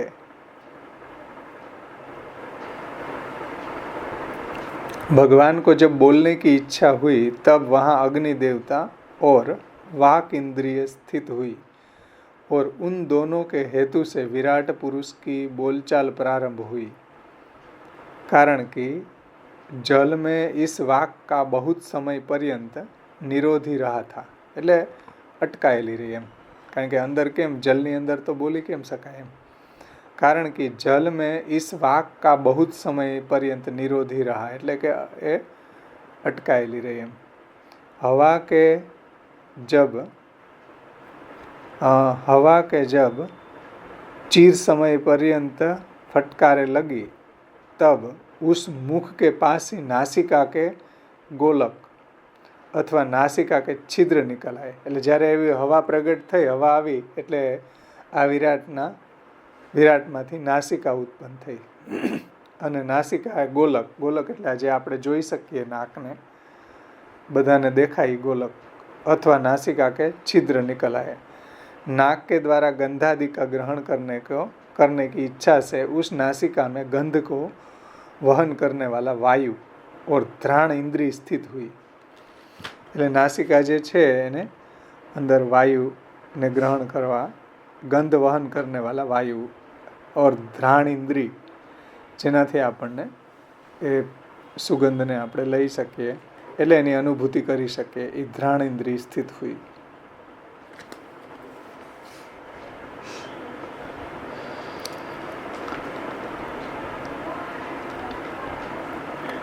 એના સુબોધનીજીમાં શ્રી મહાપ્રભુજી સમજાવે છે કે વેદ રૂપા વાણી કિંવા જ્ઞાન સહિત વાણી બોલને કી ઈચ્છા વાલે.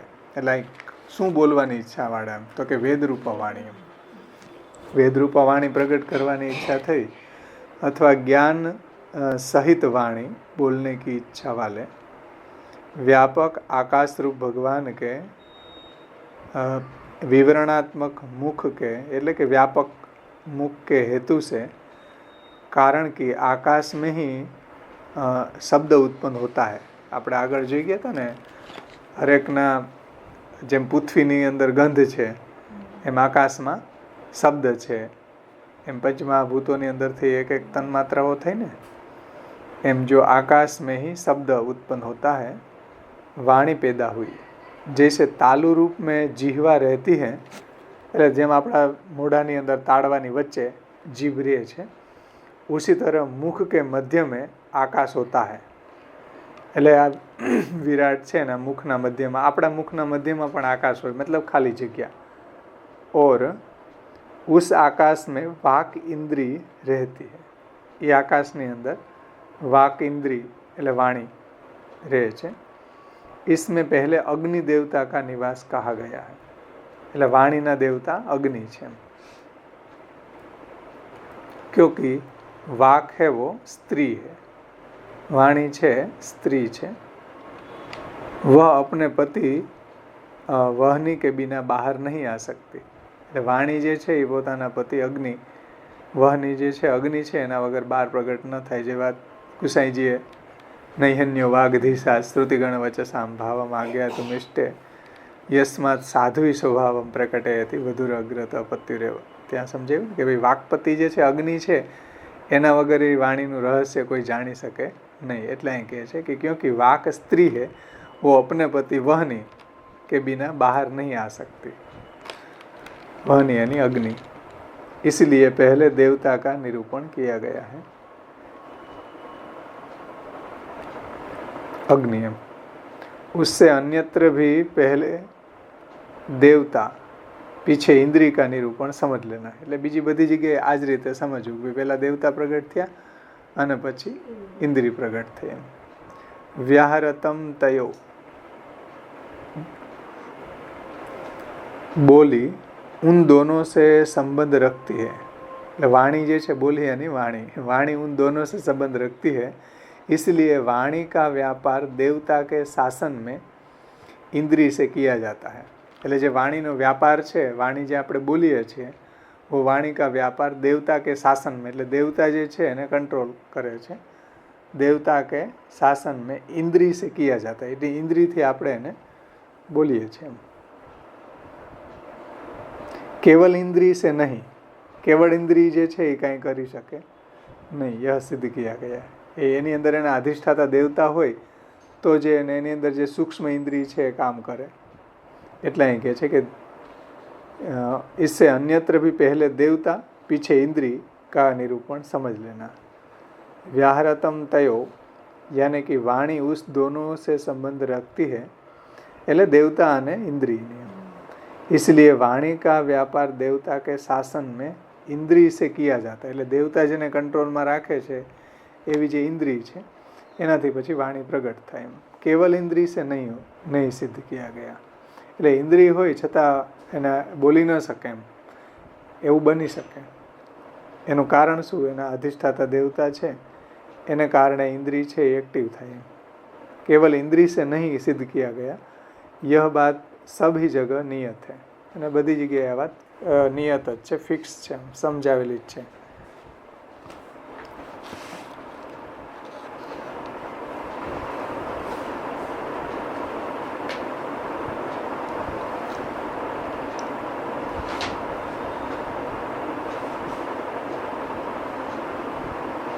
નાનુલાલભાઈએ પણ એ જ રીતે સમજાવ્યું છે કે બંનેનો સંબંધવાળો વ્યવહાર, વાણીનો વ્યવહાર દેવતા અને ઇન્દ્રિયોથી થાય છે, એકથી થઈ શકે એવું નથી. બીજી ઇન્દ્રિયોના સંબંધમાં પણ આ જ રીતે સમજી લેવું.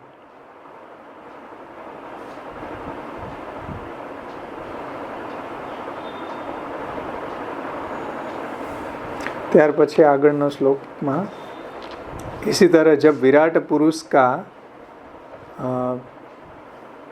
संचालन हुआ, એટલે हलन चलन हुआ, तब भीतर ही वायु प्रकट हुआ. जब यह वायु भीतर भर गया तब इसने व्याकुलता पैदा कर दी, એટલે खड़बड़ाहट थयो, क्षोभ थयो. इसकी निवृत्ति के लिए नासिका के गोलकपुट निकले, એટલે नासिका प्रकट थई. यद्यपि यहाँ बहिस्थित पदार्थों को ग्रहण करने की आवश्यकता नहीं है. એટલે આપણે જેમ બહિસ્થિત પદાર્થોને અંદર ગ્રહણ કરીએ એવું અહીંયા આવશ્યકતા નથી એમ. यद्यपि यहाँ बहिस्थित पदार्थों को ग्रहण करने की आवश्यकता नहीं है, तथापि अंतःस्थित वायु ही गंध ग्रहण करने में निमित्त है. એટલે આપણે જેમ બહારના પદાર્થોને અંદર ગ્રહણ કરીએ એવું અહીંયા વિરાટમાં નથી, પણ अंतःस्थित वायु ही गंध को ग्रहण करने में निमित्त है. सो कहते हैं कि दो धुयति नभस्वती, नभस्वान वायु, नभमा आकाश में रहेलो नभस्वान वायु जब एकदम फटकार देता है, यह व्यवस्था वायु को देवता माने तब रहती है. એટલે વાયુ જે છે એને દેવતા માન્ય ત્યારે આ વાતને સમજી શકાય છે કે यह वायु देवता माने तब रहती है, और जब अश्विनी को देवता मानते हैं तब वायु भी गोलक स्थान है. એટલે અશ્વિની કુમારો જે છે એ આ વાયુના દેવતા છે, ધ્રાણેન્દ્રીના. तब वायु भी गोलक स्थान है और अश्विनी कुमार उसके देवता है, अथवा तो वायु ही देवता है, गंध को ले जाने वाला वायु है. अथवा एम समझो कि वायु देवता है, गंध को ले जाने वाला वायु है. किंवा ધ્રાણ ઇન્દ્રિય है, અને એમાં ધ્રાણ છે ઇન્દ્રિય છે, મતલબ કે એક નાક છે આપણું અને એની અંદર ધ્રાણેન્દ્રિય છે. હા, અને આ એના દેવતા છે. અહીંયા અશ્વિની કુમાર છે ને નાકના દેવતા. અથવા કરીને અહીંયા એ રીતે લીધું કે વાયુને દેવતા તમે સમજી લ્યો તો ગંધ છે ले जाने वाला वायु है, किंवा घ्राण इंद्रिय है. दोनों के मध्य में विशेषण देने का तात्पर्य यह है कि गंध ही दोनों का विषय है. घ्राण नामक इंद्रिय है, नासिका ही गोलक है. એટલે ઘ્રાણ જે છે એટલે નાક, એની અંદર ઘ્રાણેન્દ્રિય હોય છે, અને નાસિકા છે જે આપણે આ બધાને દેખાય ચશ્મા રાખવા માટે નાક બનાવ્યું, તો એ જે ધ્રાણ એ નાસિકા છે એ ગોલક છે.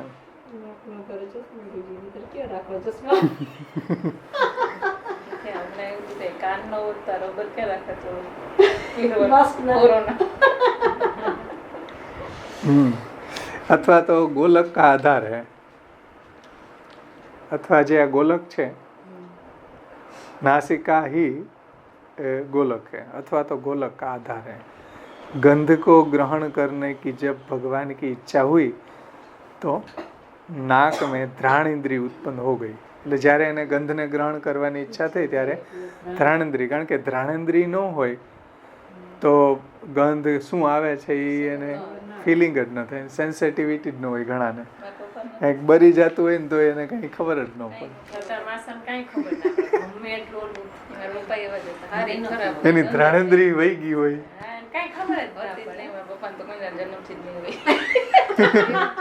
એવું હોઈ શકે. ઘણાને ઘ્રાણેન્દ્રિય એટલે આપણે શ્વાસ લઈએ એક અલગ વસ્તુ છે, પણ એની અંદર ઘ્રાણેન્દ્રિય છે જેના કારણે વાસ એની આપણને સુગંધની ને ફિલિંગ થાય.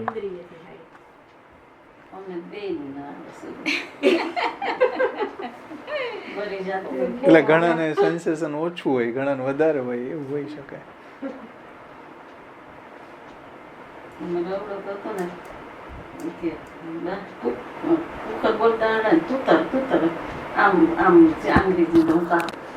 આગળ કે નિરભિદ્યતા અર્થાત બહાર પ્રકાશિત હુઆ, એટલે નાક છે એ નિર્ભિદ્યતા એને કે બહાર પ્રગટ થયું. એમ જેમ ઓલું તાળવું ને મુખ ને જીહવા ને બધું થયું એમ નાક પણ બહાર પ્રગટ થયું. इस तरह सर्वत्र यथा योग्य क्रियाओं का निवेश कर लेना चाहिए. એ રીતે અહીંયા બધી જગ્યાએ એની જે ક્રિયાઓ છે એને પણ સમજી લેવી.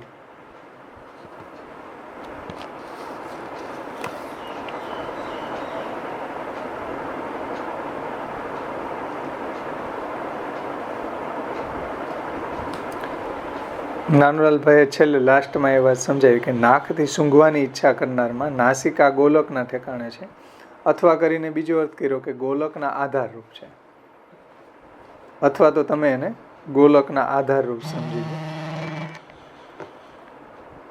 ગંધ જિઘૃક્ષતઃ, સૂંઘવાની ઈચ્છા કરનાર ભગવાનના નસકોરા નીકળ્યા. ગંધ ગ્રહણ કરવા ઉત્પન્ન થયા. એવી રીતે યોગ્યતા પ્રમાણે ક્રિયાનું અનુસંધાન કરી લેવું. એ રીતે યોગ્યતા પ્રમાણે એની ક્રિયા, એમ જેમ અહીંયા નસકોરા નીકળ્યા અને ગંધ છે એને ગ્રહણ કરવા ઉત્પન્ન થયા. એવી રીતના જીભ છે તો એનો સ્વાદ જે બધા આગળ જોયું ને, એટલે તત્ત ઇન્દ્રિયોની ક્રિયા પણ અહીંયા યોગ્યતા પ્રમાણે ક્રિયાનું પણ અનુસંધાન કરી લેવું. सर्वत्र इस प्रकार मुख और नासिका का उपादान कर. चौथी लीटी में आहो के तो नभस्वान वायु जब एकदम फटकार देने लगा એટલે નભસ્વાન વાયુ એટલે પવન જે છે, નભસ્વાન એટલે વાયુ, નભસ્વાન એટલે વાયુ. વાયુ એ ઘણો વાવા લાગ્યો, ફટકાર એટલે વાવા લાગ્યો. અહીંયા ગુજરાતીમાં કીધું નભસ્વાન એટલે વાયુ, નભમાં રહેલો વાયુ. નભસ્વાન એટલે વાયુ તે ઘણો વાવા લાગ્યો. ફટકાર એટલે કે વાવા લાગ્યો. આપણે એમ કીધું બહુ પવન વાય છે. હા, તો વાયુ તે ઘણો વાવા લાગ્યો. વાવા લાગ્યો આપણો ગુજરાતી એકદમ ગામડીયો શબ્દ છે. આપણે એમ કે બહુ વાવા લાગ્યો વાયુ. હવે તો ભૂર વાવા માંડ્યો, એમ કે હમણાં ભૂર વાવા માંડ્યો. હવે ફૂકવી નાખ્યું બધું, માંડવી. તો એ વાવા લાગ્યો એ હું મતલબ ફેંકવા લાગ્યો એમ. અહીં ફેંકાવા શબ્દ નાનુલાલભાઈએ ગામડાનો શબ્દ મૂક્યો છે, વાવા લાગ્યો. કોઈ સિટીના માણસ હોય ને કે વાવા શું લાગ્યો, ખબર ન પડે એમ. હા.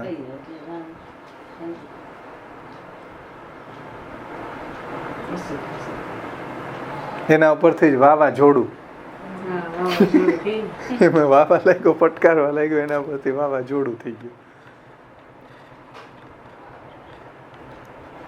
એટલે આગળ જેમ કીધું ને કે ભાઈ જ્યારે એને ભૂખ ને ઓલી ભોજન ગ્રહણ કરવાની ઈચ્છા થઈ તો એને ભૂખ અને તરસ પ્રગટ થયા, મુખ નીકળ્યું. એમાં અહીંયા જ્યારે આ વાવા લાગ્યો પવન વાયુ એટલે નાક નીકળ્યું, એટલે નસકોરા નીકળ્યા, અથવા નાસિકામાં ફરતો વાયુ જ ગોલક રૂપ છે. એમાં અહીંયા વાયુ દેવતા છે, અથવા તો અશ્વિની કુમાર લીધા છે ઉપર, અથવા કરીને. એટલે આપણી ઇન્દ્રિયોના અલગ અલગ દેવતાઓ છે ને વિરાટની. અગ્નિ છે મુખના દેવતા, પછી નસકોરાના અશ્વિની કુમાર.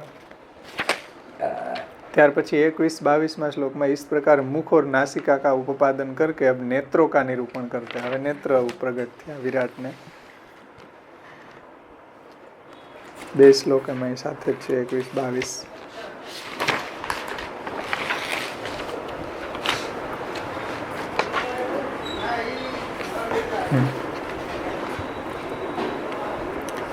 यदात्मनि निरालोक मात्मानं च दिद्रक्षतः निर्भिन्ने अक्षिणी तस्य જ્યોતિશ્ચક્ષુર્ગુણગ્રહ. જ્યારે દેહમાં બે લઈ લે 22મો. બોધ્યમાનસ્ય ઋષિભિરાત્મનસ્તજિગૃક્ષતઃ કર્ણો ચ નિરભિદ્યેતામ દિશા શ્રોત્રમ गुणग्रह. यानी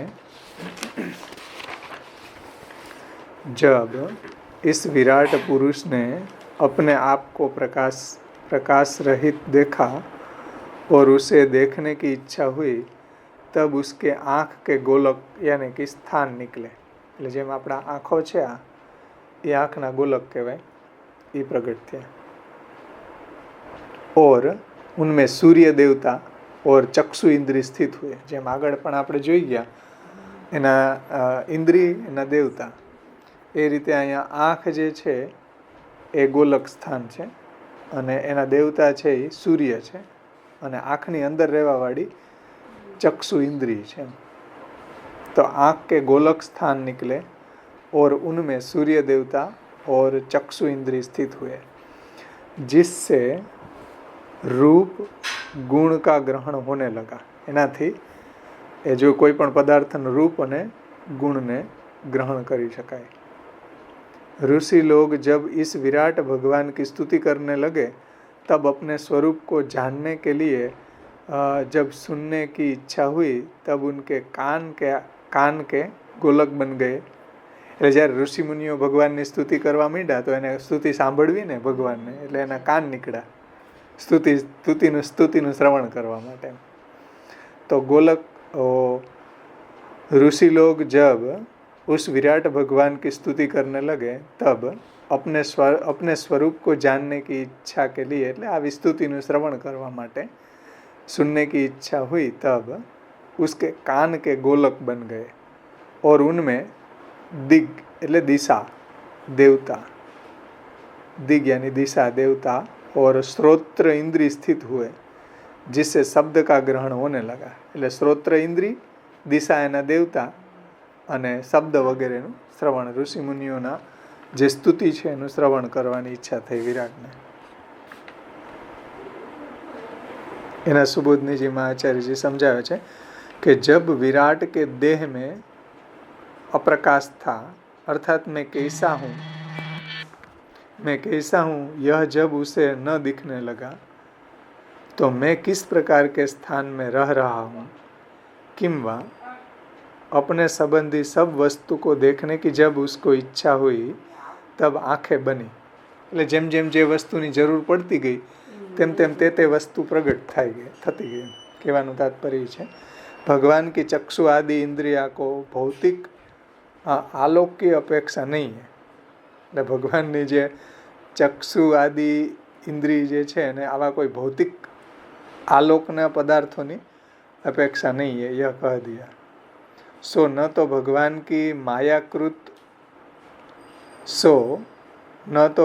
की मायाकृत भूल है और न विषयता जन्य अंधकार है. એટલે तम उसकी रुकावट ही है. अप्रकाश तो अदर्शन से ही होता है. એટલે अप्रकाशનો અર્थ अदर्शन. अप्रकाश तो अदर्शन से ही होता है. सो भगवान को असंभव है. એટલે એવું અહીંયા ન સમજવું અપ્રકાશ તો અદર્શન સે હી હોતા હૈ, મતલબ દર્શન ન થવાથી એમ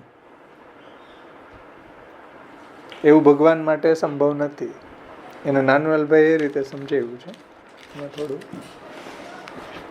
21મા શ્લોકમાં કે જ્યારે દેહમાં દ્રષ્ટિ વિનાના હતા એવો અર્થ છે.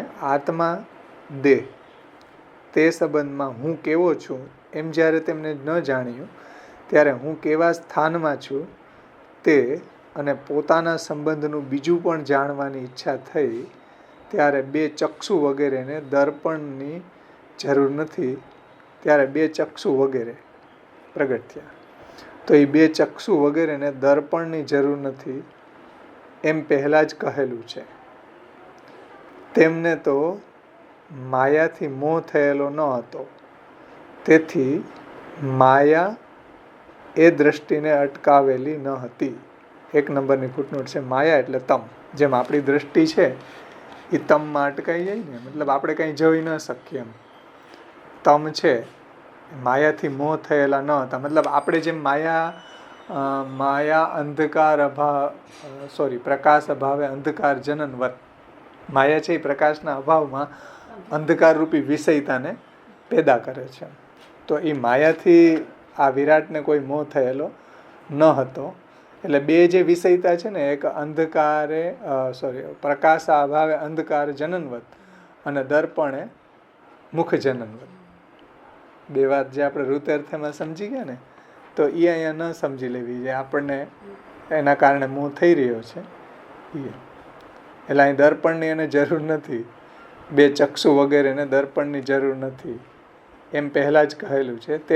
તેમને તો માયાથી મોહ થયેલો ન હતો જેમ આપણને થાય છે.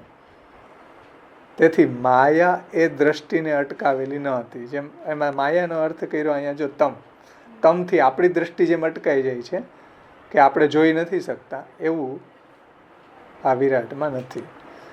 દ્રષ્ટિને અટકાવેલી ન હતી. ન જોવાનું તો દર્શન ન કરવાથી થયેલું. એટલે ન જોવાનું જે છે, આપણે ન જોવાનું કોને કારણે થાય? આ અંધકારને કારણે આપણે જોઈ નથી શકતા. પણ એનું એવું નથી. ન જોવાનું તો દર્શન ન કરવાથી થયેલું. તેમાં જ્યોતિહી દેવતા છે, સૂર્ય એવો અર્થ છે. તેમાં જ્યોતિ દેવતા છે એટલે સૂર્ય એવો અર્થ છે. સૂર્ય જ્યોતિનું આધિદૈવિક રૂપ છે. જ્યોતિ એટલે પ્રકાશ, એનું આધિદૈવિક સ્વરૂપ સૂર્ય છે. આધ્યાત્મિક રૂપ સૂર્ય શબ્દથી કહેવાતું એનું મંડળ છે એટલે સૂર્યમંડળ. એનું એ આધ્યાત્મિક સ્વરૂપ છે. અને કિરણો જે છે એ આ સૂર્યના આધિભૌતિક સ્વરૂપ છે. તેથી અહીંયા આધિદૈવિક રૂપ જ હોવાથી જ્યોતિ શબ્દ યોજેલો છે. કારણ કે જ્યોતિ દેવતા છે. સૂર્ય એવો અર્થ થાય. જ્યોતિનો અર્થ અહીંયા સૂર્ય લેવો, કારણ કે સૂર્ય છે એ જ્યોતિનું આધિદૈવિક રૂપ છે. એટલે અહીં જ્યોતિ શબ્દ યોજેલો છે. ચક્ષુ છે એ ઇન્દ્રિય છે અને રૂપ એમાં ગુણ છે. અથવા આમાં કીધું ને કે રૂપ ગુણ વગેરે, રૂપ ગુણ કા ગ્રહણ હોને લગા.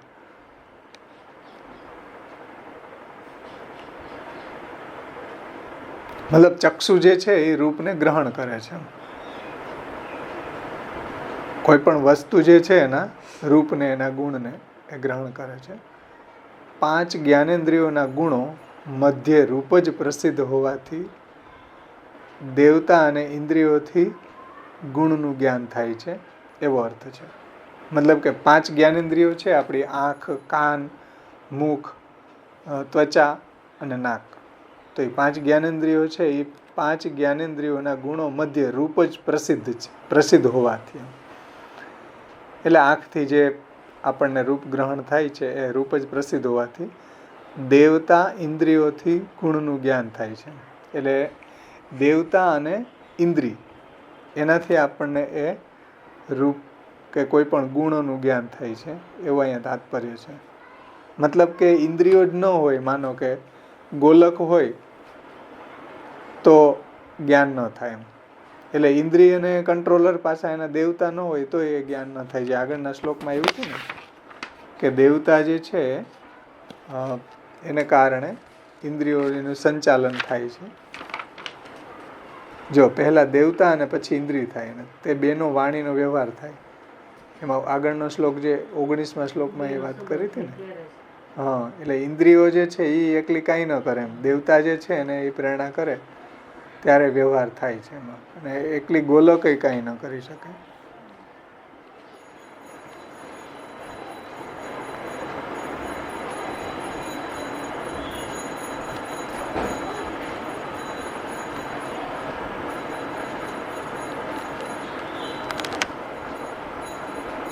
વાણી છે બંનેનો સંબંધ રાખે, ઇન્દ્રિય અને દેવતા.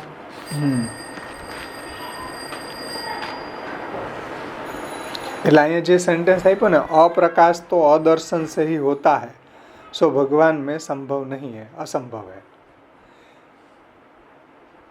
એ સેન્ટેન્સને અહીંયા નાનવાલભાઈ એમ સમજાવ્યું કે ઉપર જે કીધું ને હિન્દીમાં કે સો न तो भगवान की मायाकृत भूल है, એટલે भगवान ही चक्षु आदि इंद्रियों को भौतिक आलोक की अपेक्षा नहीं है, यह कह दिया. सो न तो भगवान की मायाकृत भूल है और न विषयताजन्य अंधकार એટલે કે तम की रुकावट ही है.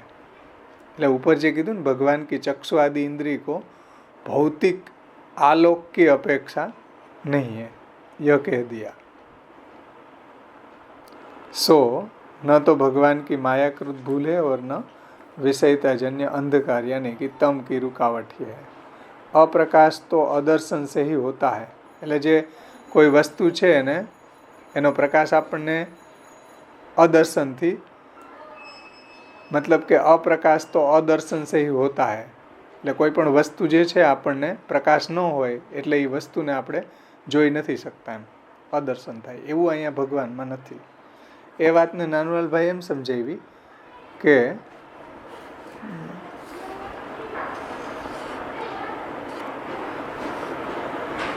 રૂપ ગુણ છે 5 જ્ઞાનેન્દ્રિયોના ગુણો મધ્ય રૂપ જ પ્રસિદ્ધ હોવાથી દેવતા ઇન્દ્રિયો એની ઉપર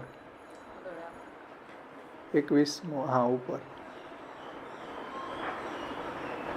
હા, કે તે જ્યારે દેહમાં દ્રષ્ટિ વિનાના હતા એવો અર્થ છે. આત્મા દેહ તે સંબંધમાં હું કેવો છું એમ જ્યારે એમને ન જાણ્યું ત્યારે હું કેવા સ્થાનમાં છું તે અને પોતાના સંબંધનું બીજું પણ જાણવાની ઈચ્છા થઈ ત્યારે 2 ચક્ષુ વગેરેને દર્પણની જરૂર નથી એમ પહેલાં જ કહેલું છે. તેમને તો માયાથી મોહ થયેલો ન હતો, તેથી માયા એ દ્રષ્ટિને અટકાવનારી ન હતી. એટલે માયા દ્વારા જે માયા એટલે તમ, અહીંયા માયાનો અર્થ શું? માયા દ્વારા ઉત્પન્ન થતું તમ એટલે અંધકાર, જે આપણી દ્રષ્ટિને અટકાવે એવું અહીંયા વિરાટમાં એની તમ જે છે એ કોઈ એની દ્રષ્ટિને અટકાવનારું નહોતું, કારણ કે ત્યાં કાંઈ થોડી માયા પોતાનો પ્રભાવ પાડી શકે એમ. એટલે અહીંયા કહે છે કે તમ જે છે એની દ્રષ્ટિને અટકાવનારું ન હતું. એટલે અહીં કીધું સો ભગવાન મેં સંભવ નહીં. ભગવાનને એમ કે દર્પણની જરૂર નથી, ભૌતિક આલોક કીધું ને, ભૌતિક આલોકની અપેક્ષા નહીં. આપણને દર્પણ જરૂર પડે. આલોકની અંદર જે રીતે આ ઉત્પન્ન થાય છે ને માયાના કારણે તમ, એવું ત્યાં નથી એમ. અને દર્પણનો અર્થ શું થાય? દર્પણ એ મુખ જનનવત. જે માયાના 2 કાર્યો બતાવ્યા ને કે દર્પણમાં મુખને પેદા કરવું, એનું નામ આભાસ, અને તમ જે ઋતેર્થયત પ્રતિયતમાં સમજાયું ને, આભાસ અને તમ, એ સેન્ટેન્સ અહીં લીધો છે ને. મતલબ કે આપણે જેમ અરીસામાં જોઈએ તો એક આપણા જેવું જ મુખ પેદા કરે છે માયા. આપણને લાગે કે પ્રતિબિંબ દેખાય. કોઈ ટીકાકારો એમ કીધું કે આપણા આંખમાંથી કિરણો નીકળે પછી અરીસામાં ભટકાય પછી પાછી રિફ્લેક્ટ થાય. એવું આપણે નથી માનતા. આપણા મહાપ્રભુજી એમ કે અરીસાની અંદર આપણા ચહેરા જેવું જ માયા એક પ્રતિબિંબને પેદા કરે છે, અને અંધકારે મુખ જનનવત અને દર્પણે પ્રતિબિંબત. એ જે બે માયાના કાર્ય બતાવે ને, એક અન્યથા પ્રતીતિ અને એક આચ્છાદન, એના દ્વારા. તો એ દર્પણનો એ સેન્ટેન્સ છે અહીંયા કે બે ચક્ષુ વગેરેને દર્પણની જરૂર નથી. અને નીચે તમ બતાવ્યું કે તેમને માયાથી મોહ થયેલ ન હતો, તેથી માયા એ દ્રષ્ટિને અટકાવેલી ન હતી. મતલબ કે આપણને જે માયા મોહ કરાવે છે એવું ત્યાં ન હતું, એવો ત્યાં ભ્રમ નથી થયો માયાકૃત. આગળ 22મા શ્લોકમાં કહે છે કે यहाँ देवता सूर्य की किरणों है किंवा सूर्य ही है. એટલે यहाँ देवता सूर्य की किरण है अथवा तो सूर्य ही है. सूर्य का आधिदेविक रूप ज्योति है. तो આપણે લઈ લીધો કે નહીં? આમાં બાકી છે. सूर्य का आधिदेविक रूप ज्योति है और सूर्य शब्द से कहा जाता आध्यात्मिक रूप उसका सूर्यमंडल है और किरण या प्रकाश आदि भौतिक है. એટલે સૂર્ય જે છે એટલે જ્યોતિષ શબ્દ મૂક્યો ને,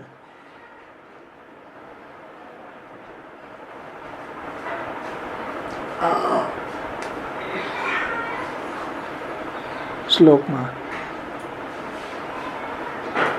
જ્યોતિષ ચક્ષુર ગુણગ્રહ, એને શ્રી મહાપ્રભુજી સમજાવે છે કે सूर्य का आधिदेविक रूप ज्योति है और सूर्य शब्द से कहा जाता है. એને તમે સમજી લ્યો, સૂર્ય એ આધિદેવિક સ્વરૂપ, આધ્યાત્મિક એ સૂર્યમંડળ છે, અને આધિભૌતિક એનો એ પ્રકાશી એનું આધિભૌતિક રૂપ છે.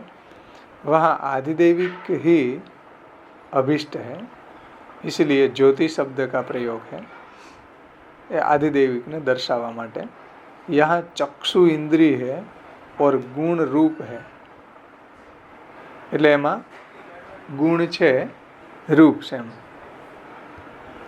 મતલબ કે આંખથી રૂપને આપણે જોઈ શકીએ એ રીતે ગુણ એનું રૂપ છે. એટલે અલગ અલગ નાઓનો ગુણ, જે ત્વચા છે એનું ગુણ સ્પર્શ, એમ શબ્દ, સ્પર્શ, રૂપ, રસ અને ગંધ, એમાં એ ગુણ રૂપ છે. 5 गुणों में रूप ही प्रसिद्ध है.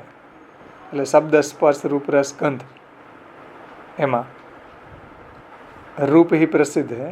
इसलिए देवता और इंद्री दोनों से रूप गुण का ग्रहण होता है.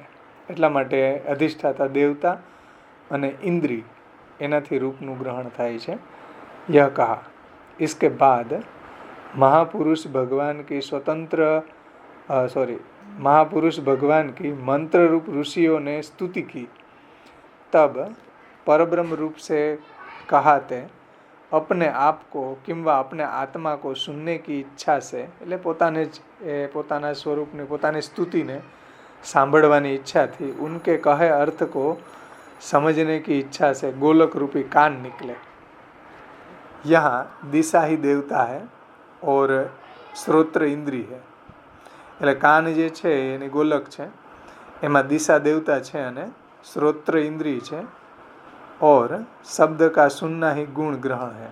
એટલે ત્યાં શબ્દનું સાંભળવું, શબ્દ, સ્પર્શ, રૂપ, રસ, ગંધ, એમાં અહીંયા શબ્દનું સાંભળવું એ ગુણ છે. शब्द तो नित्य है, इसलिए पहले ही वर्तमान था, वह केवल पीछे से सुना गया है. એટલે એ શબ્દ જે સાંભળવું એનો મતલબ કે શબ્દ તો અહીં નિત્ય જ છે, પણ એ પહેલેથી જ વર્તમાન છે, ખાલી પાછળથી એને શ્રવણ કરવાનો છે. બાકી આમ તો એ નિત્ય જ છે.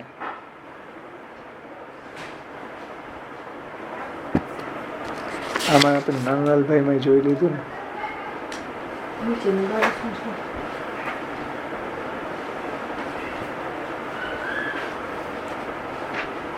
એવી રીતના બે ગોલકવાળી 3 ઇન્દ્રિયો જણાવીને નીચેના શ્લોકથી વ્યાપક ઇન્દ્રિય હવે કહે છે.